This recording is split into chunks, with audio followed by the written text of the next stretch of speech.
Cześć! Dzisiaj jak kupować, by nie żałować? Sprzęt AGD duży do kuchni. I tutaj teraz chcę podzielić się z Wami sugestiami przy zakupie tego typu sprzętu i na co uważać w sklepie przy zakupie tego typu sprzętu.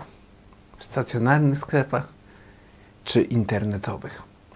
Dobrze, zacznijmy. Po pierwsze, pamiętajmy o tym, że my decydujemy, my wybieramy sprzęt, nie za nas sprzedawca. Bo my będziemy z niego korzystać, my mamy być z niego zadowoleni i trzeba sobie też przeanalizować, co potrzebujemy, jakie funkcje są dla nas ważne, czy bariery, rowery, czy po prostu podstawowe funkcjonalności. Ale o tym przejdę już konkretnie przy danym sprzęcie, będę o tym mówił. Więc tak, zacznijmy od płyt. Takich do zabudowy. Bo to jest najpopularniejsze. Wolno stojące kuchnie już są raczej rzadkością. I tak, po pierwsze, mamy 3 rodzaje płyt. Mówię 3, bo ten 4. rodzaj to już, bo ktoś może powiedzieć, że jest 4. jeszcze rodzaj, już jest przeżytkiem. O tym się praktycznie nie mówi, nie wspomina, bo praktycznie tego w sklepach nie ma. Może jakieś nonemy gdzieś tam robią, jakieś takie bardzo tanie płyty, po 100, 2 gdzieś tam, ale to... Więc chodzi o to, że tak, gazowe, indukcyjne i ceramiczne. Były jeszcze takie fajerwerkowe, takie na okrągłe fajerwerki, to jest ten 4. rodzaj, ale tego się już praktycznie nie stosuje, nie kupuje. Praktycznie prosta, każda płyta będzie dobra, tylko z tym, że mamy 2 rodzaje. Rusztem żeliwnym i rusztem stalowym. Polecam z żeliwnym rusztem, bo stalowy się odkształca. Nawet jakbyśmy mieli dopłacić 2-3 stówy do płyty, opłaca się, bo to nam później odda. Czy ciężki, czy inny, to jest praktycznie wieczne. Jak mamy żeliwny rusz, to tak samo te palniki, przykrywki też mamy żeliwne. Wiem, bo też z tego korzystam, mam to w domu, jest świetna sprawa. Z tym, że jak mamy wolno stojące kuchnie, ale dobra, wolno stojące za sekundkę mówimy króciutko. Teraz kolejne płyty. Indukcja czy ceramika? Pierwszą rzeczą między indukcją a ceramiczną różnicą jest to, że bo obydwie są oczywiście na prąd, to są elektryczne płyty, żeby było wszystko jasne. Ceramiczna ma grzałkę pod spodem ukrytą, która się nagrzewa. Ma promiennik indukcyjny, który rozgrzewa garnek. To są różnice. O co tu chodzi? Chodzi o to przede wszystkim, co jest istotne dla Was, jako takich użytkowników, to, że ceramika jest dłużej gorąca. Można się popatrzeć, dlatego są te lampki ostrzegawcze. Indukcja praktycznie jest po chwili zimna. Nie od razu, bo to jest mit, że od razu będzie zimna, bo garnek, który stał, się nagrzał i rozgrzał tę ceramikę, ale mamy całą powierzchnię płyty, więc momentalnie to ciepło zostanie odprowadzone. Dalej po wyłączeniu, po zdjęciu garnka tylko, bo ten promiennik już nie wpływa wtedy na tą ceramikę, więc i takie indukcyjne jest bardziej energooszczędne. Mniej prądu zużywa taka płyta. I teraz pytanie. Indukcja czy gaz zużywa mniej prądu? Jest tańsze.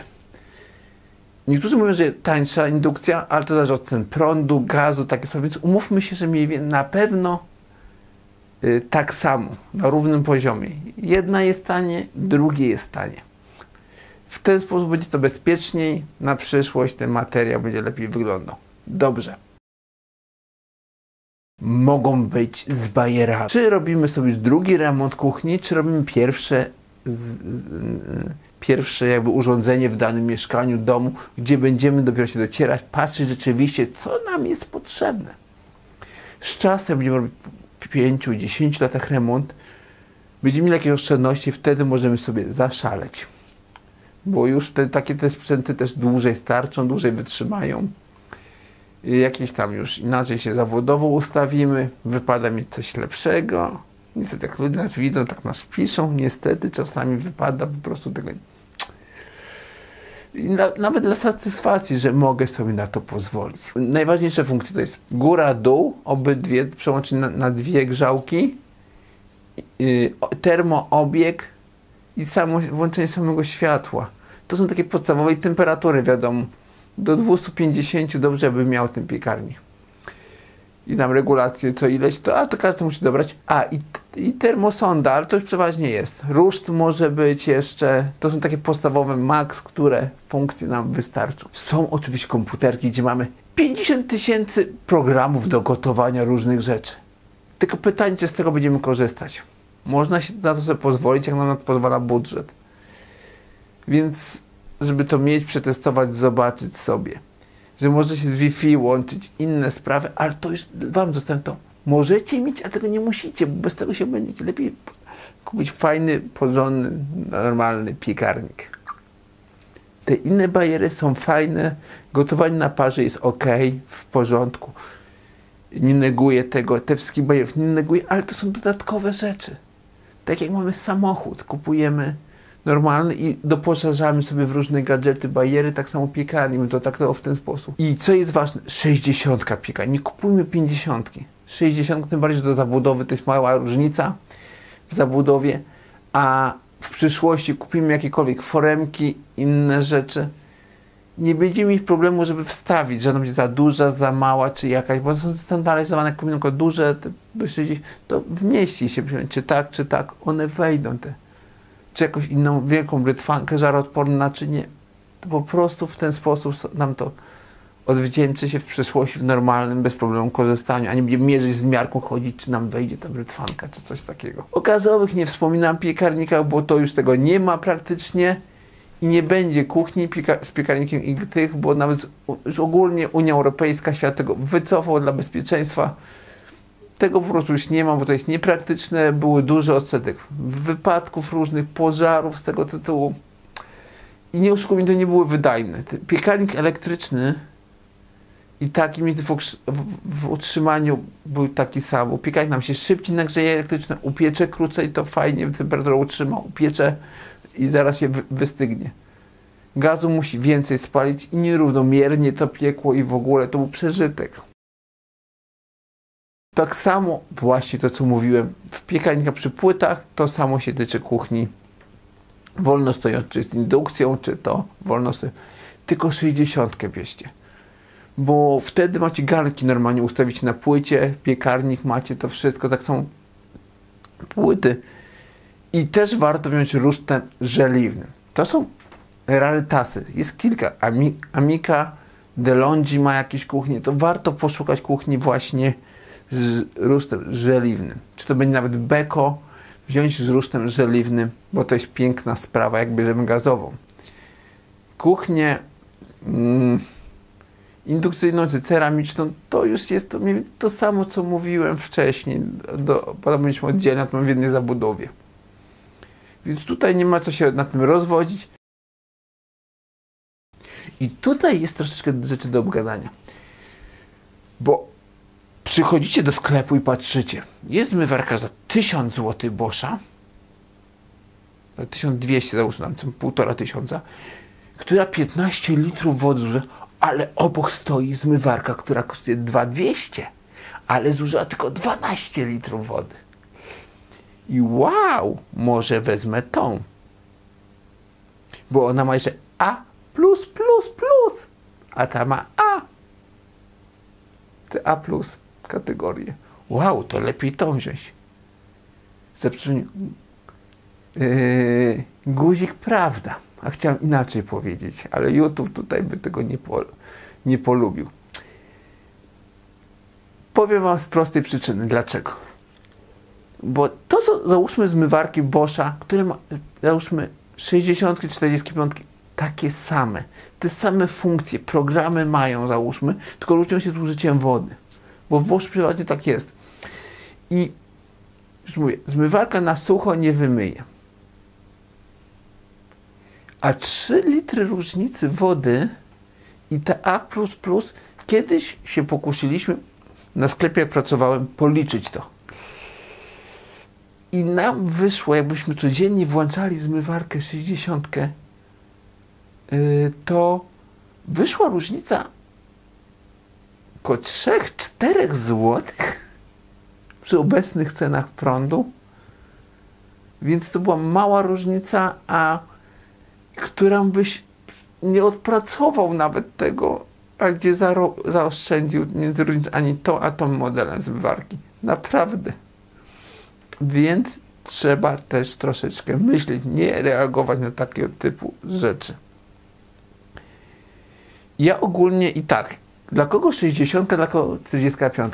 Jak jesteście w 2 osoby, mieszkacie i albo macie jedno dziecko, wziąć 45. Możecie też 60 jak chcecie, ale już mówię, i tu też zależy od tego, jak korzystamy, jak gotujemy. Bo jak mamy 60, chcemy garnki, wszystko wrzucać, myć, ok. Jak ręcznie myjemy garnki na przykład, a tu tylko wkładamy naczynia i żeby je umyć, resztę, talerze, szklanki i też nie ma brać 45 i co 2 dni ją sobie załączyć, niż trzymać tydzień czasu taką dużą zmywarkę. A jak będą święta, czy jakaś impreza, nawet jak jednego dnia włączymy 2-3 razy, to się nic nie stanie 2-3 razy do roku. Czaicie chyba, co chcę powiedzieć. Więc tu jest w ten sposób. Przejdźmy teraz do lodówek. Do zabudowy czy wolno stojąca? Ja wam tego nie powiem. Ja osobiście chyba wziąłbym wolno stojącą. Bo ją można wstawić, tu są większe wybory, większe modele i właśnie trzeba zobaczyć, może do zabudowy. Trzeba porównać jedne, drugie, jakie mają funkcje, może trzeba się rozejrzeć, przeanalizować, czy prostą, czy jakie. I są tak, no frosty zwykłe, że zamrażalnik zwykły, a na górze no frost. Zamrażalnik fajnie, jak jest też no frost bezobsługowy. Są różne bariery, trzeba sobie to zobaczyć. No frost jest mit, że wysusza żywność. Nieprawda. Po pierwsze. Po drugie, wszystkie jakieś rzeczy pakujemy w pojemniczki, w torebki, w inne sprawy, więc to nam nie wysuszy. Przeważnie ten nawiew no wprost idzie po ściankach w środku i tylko rozchodzi się temperatura i chłodzi. To tak jakby była zwykła, te nowe lodówki dają po prostu po ściankach, tylko żeby składać całą przestrzeń. Więc tutaj praktycznie nie ma z tym problemu. Filtry węglowe, takie sprawy to są bariery. Jak jest to w lodówce, warto by było to pomyśleć o tym i wymienić. Chodzi o to, że powietrze jest filtrowane przez ten filtr i nie ma tych zapachów, się nie roznoszą w lodówce, się nie mieszają zapachy. To jest fajna sprawa. I dobrze jest, jak on jest wbudowany, gdzie na ściance wymieniamy go w owiewie, niż taki, co sobie wieszamy, czy stawiamy węglowy filtr. Bo to jest pic na wodę. Warto by było też zwrócić, czy komory te zero są na warzywa, na owoce. Fajna sprawa. Ogólnie lokalizację półek, rozmieszczenie, każdy sobie musi to sam sprawdzić, czy duża lodówka dwudźwiowa, czy taka z kostkarką, czy bez. To są rzeczy już takie z ekranem, czy nie z ekranem, to są bariery, które musicie sami podjąć, jaką wy chcecie tą lodówkę. Ja osobiście polecam Sharpa, LG lodówki, Beko też ponoć są niezłe. I Electroluxa, AEG Electrolux, Boscha. To są takie marki i właśnie są różne marki. Każdy sobie sam dobierze. Możecie zobaczyć LG lodówkę Boscha i wam się Boscha lepiej spodoba. Ustawieniem, konfiguracją, Liebherra. Lodówki Liebherra. Kozak też. To jest klasyka. I w ten sposób. Dobrze, tu są mówiliśmy sprzęty. Teraz przejdźmy do takich ogólnych paru moich sugestii przy zakupie. Pierwsza rzecz. Idziemy do sklepu, kupujemy sprzęt. I tutaj trzeba też mieć rozsądek, sam podjąć to, że sprzedawca ma nam sprzedać. Nie jest naszym przyjacielem, nie jest naszym kumplem. On ma nam sprzedać i najlepiej jak wyjdziemy dla niego z praku za 4000 zł. On wtedy jest happy cały. Więc tu trzeba rozważać, trzeba wypośrodkować, że jak nam pokazuje model jest za 1000 zł, jest za 2 i on mówi, że ten jest kiepski, ten jest to, zapytać o te pośrednie na przykład. Jak nas stać za te 3000, 4000, 3000 Boscha, będzie dobrze. Ja podam wam przykład. Kiedyś obsługiwałem klientów i były 2 zmywarki, pralki, które już podam wam przykład. za 2000 i za 3000. I tu była, czy tam tu opcję, mówię, to miała trochę więcej pojarów. I było coś takiego, że klientka, była z mężem, patrzyła się na tą lukałę, ale powiedziała, że ta za 2000. Pyta się, którą model? Może tą, to może. Tak. I zapytał się klient, tą za 2000, nie za 3? Tak. Tą za 2? Tak. Poprosimy tą za 3, bo widział, że chciała tą za 3. Mówię, że ta, bo to tańsza była. Bo bo od przodu ładowany dla ich potrzeb z funkcji, te dwie wchodziły po prostu w rachubę. Więc trzeba podjąć decyzję, trzeba to też czasami warto nie skąpić na sprzęt. A czasami można. Bo może się okazać na przykład, że w budżecie na urządzenie nas nie było stać na kino domowe, a tak sobie wygospodarujemy pieniądze na kino domowe. Czy tego typu rzeczy, czy coś innego jeszcze dokupić do domu. Więc w ten sposób, to jest duże AGD do kuchni, w ten sobie sposób omówiliśmy, trzeba uważać. Na typów dodatków różnych się wypowiem, kiedy indziej zrobię odcinek tych bonusów, które nam dają i na co uważać w sklepach.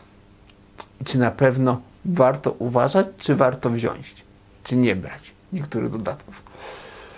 Ale to już będzie kiedy indziej zrobiony odcinek, bo to będzie bardziej taki ogólnikowy, ogólnie zrobiony a propos różnych sprzętów, różnych dziedzin, więc rzeczy, które kupimy. AGD, RTV i w ogóle, bo to mniej więcej będzie wspólna zasada dla wszystkich.